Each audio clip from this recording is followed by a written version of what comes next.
Tawagan po natin ang isang actress na dulaan ng UP. Pamilyar sa UP dahil magwala pa rin sa kanyang tatay. Frances Matthew.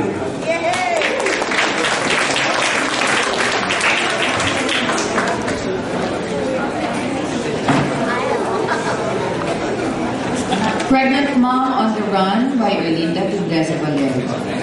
For some years, I trembled wherever I recalled a series of events from mid-1981 to early 1982. Within that period, I eluded arrest while most members of our collective were arrested.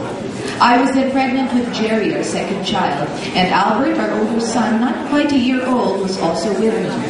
Tension-filled as I was, my little son and the second child I was yet to give birth to must have been greatly affected.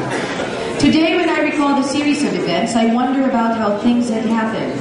I never knew if I was too clever to have eluded arrest, or if the military was at all interested in me, or perhaps being pregnant with my son in tow somehow touched the humanness of my would-be abductors. Whatever it was, my sons and I survived the ordeal. Among the memories of the period are two houses, one in the beautiful city of Baguio, and a second house by the sea in San Juan, Llanes. I started to work in the province of Abra in the mid-70s. Our work was then called Guerrilla Zone Preparation. Later, I also went up the hills. Around April to May 1981, our province-wide meeting was held in a camp in Kalinga, together with a representative from the regional leadership. Our main agenda was the one-year assessment of our past work and planning for the coming year. I had just given birth to our older son by cesarean section in January of that year, but I was called to attend the meeting. As arranged previously, I was supposed to leave my son with my mother. Nilo, my husband, was with the group that came from Abra. Our collective was assigned to regularly come out with a Tangadag Revolution, the underground newsletter. We also translated important party documents into Ilocano, the local language. Our house doubled up as our office.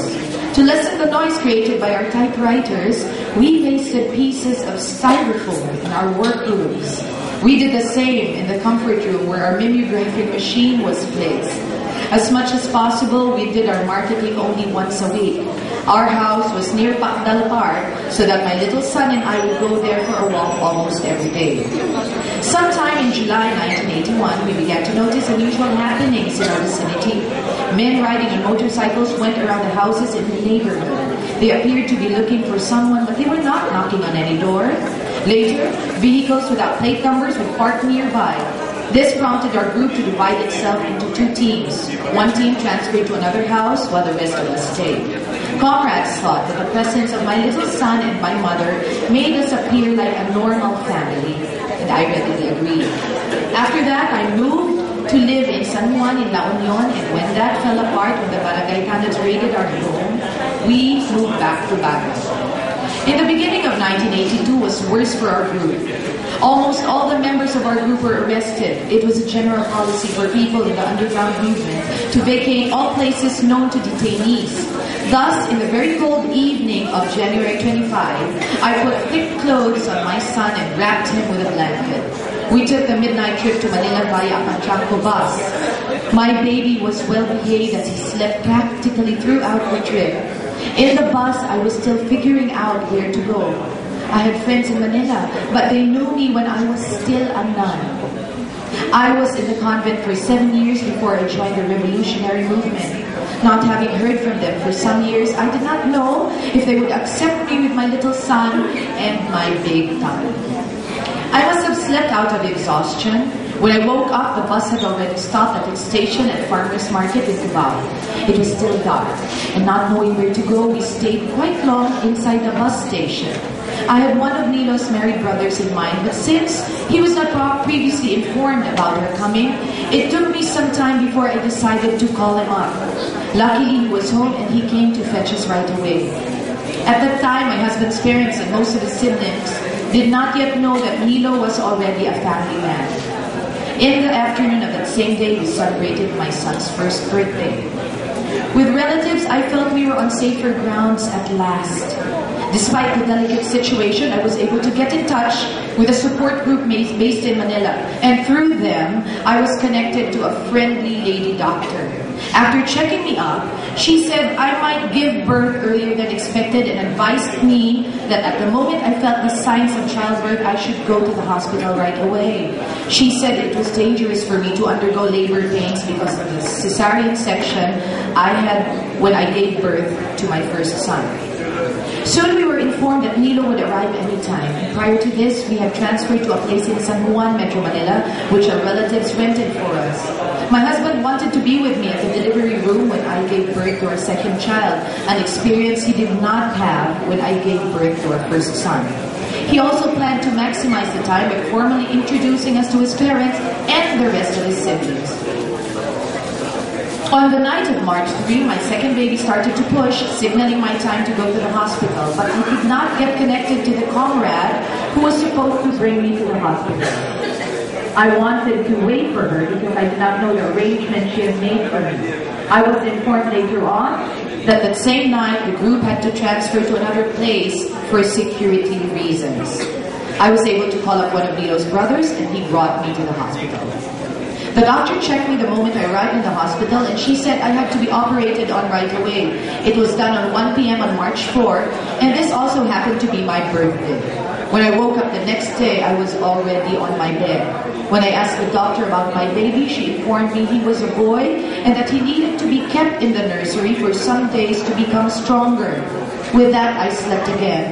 The following day, I looked for my baby. I insisted on going to the nursery to visit my son, but I was told to rest. It was only on the fourth day when my doctor finally informed me that my son was responding positively. I was shocked, not knowing that my son had been struggling for his life during his first days. And with that, I insisted on visiting my baby. I cried profusely the first time I saw him. He was very tiny and black and was still in the incubator. Very much in need of my husband's support during those moments, I wondered where Nilo was. Jerry and I stayed for a week at the hospital. At first, my doctor thought it would be better not for me to leave him for some days, but I did not want to go home without him. And before leaving the hospital, the doctor said that since I had labor pains the night before I was operated on, my wound in my cesarean operation the year before had started to open up, causing danger to my unborn child and me. Nilo arrived 2 weeks after Jerry was born. It turned out he could not get out from Abra, and the one and only tunnel that connects the province to the outside was heavily guarded. The comrades did not want to allow him to leave, but my husband was insistent. Accordingly, he dressed himself like an old woman. When the car he was riding in passed through the tunnel, the guards briefly stopped it, but when they saw the sleeping old woman inside, they allowed the car to pass. For the first time, we lived together in our rented quarters in San Juan Green Hills. The days went by very fast, and before we knew it, Nilo's 1-month vacation was over. He went back to his work in the hills, and after introducing us to his family, from that time on, his parents and siblings took us as their own. I had wanted to end this story at this point. Earlier, I had written about our life in greater detail in my book titled The Story I Will Tell My Children, under my pen name Dalia Castiglianos. It was published in 1992, but when Jerry, who was about to celebrate his 23rd birthday, saw my draft, he suggested that I add a few notes. This was after he and I had recalled the beautiful moments we shared with Nilo, his father, and my husband. Remembering the past and writing about it taps the emotion tremendously as memories flow unabated. But we need to remember and write to firm up our grounding. My younger son requested me to take note of the unforgettable moment when he and his kuya bade goodbye to their father one early morning in January of 1985. Jerry recalled the sun was not yet up when their father left. The two boys were bouncing down from our bed as they hurried to catch up with him.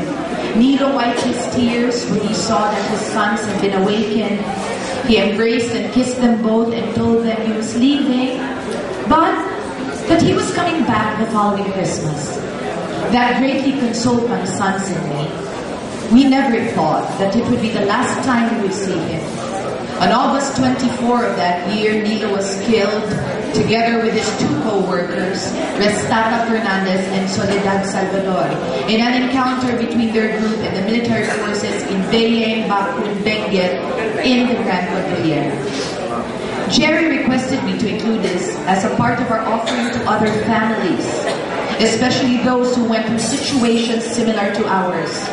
We managed to put together the broken pieces of our life, no matter how difficult things had been for the rest. The pain we went through, especially the pain my sons felt of growing up without a father, can never be expressed in words. Indeed, life is difficult, but also so precious.